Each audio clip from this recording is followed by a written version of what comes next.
What the is normal? Written and read by Francesca Martinez. To Yaya and Yayo, Mum and Dad, Raoul and Kevin, I thank the universe every day that I got to share my short time on this bit of rock with you. Disclaimer. Oh my God, you're disabled and you don't want to kill yourself? Inspire me now. Yet most folks think that if a disabled person manages to achieve pretty much anything in their life beyond putting their own clothes on, taking a shower without the use of a pulley system, and undressing themselves before bedtime at 7 p.m, then they are an inspiration. And if this plucky individual can combine one or more of these awe-inducing accomplishments, brushing their teeth, flushing the big loo handle, etc., with a smile, or, dare I say it, a positive attitude, then they are in imminent danger of being hailed as an example to us all.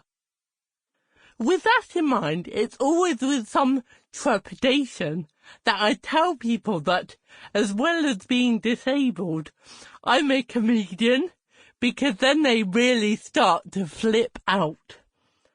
Okay, I go on stage and I make strangers laugh for a living, and I also happen to love life. Every single second of it. I don't want it to end, ever.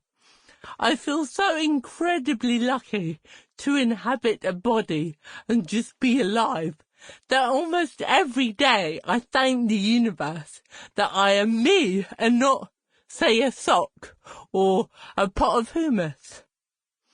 Now, if we apply the popular equation, disability plus achievement plus positivity equals inspiration, then I might very well smash the inspirometer with a rating so huge not even a mathematician could write it down.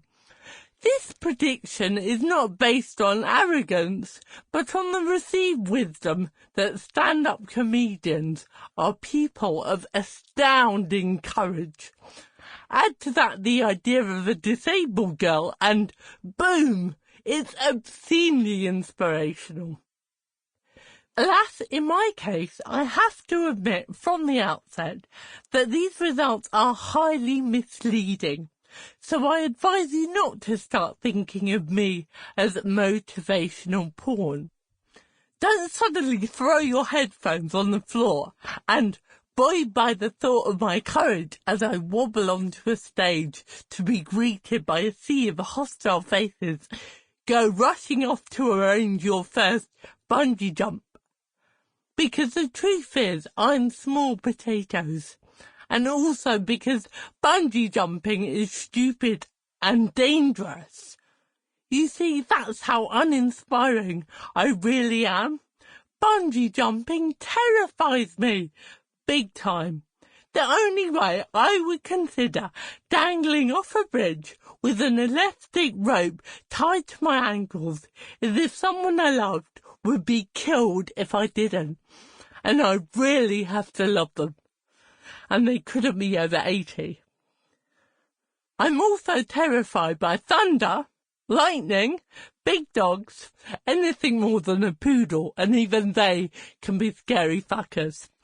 Bees, wasps, great word there for me, wasps, deep water, roller coasters, spiders, mice, rats, and dog poo.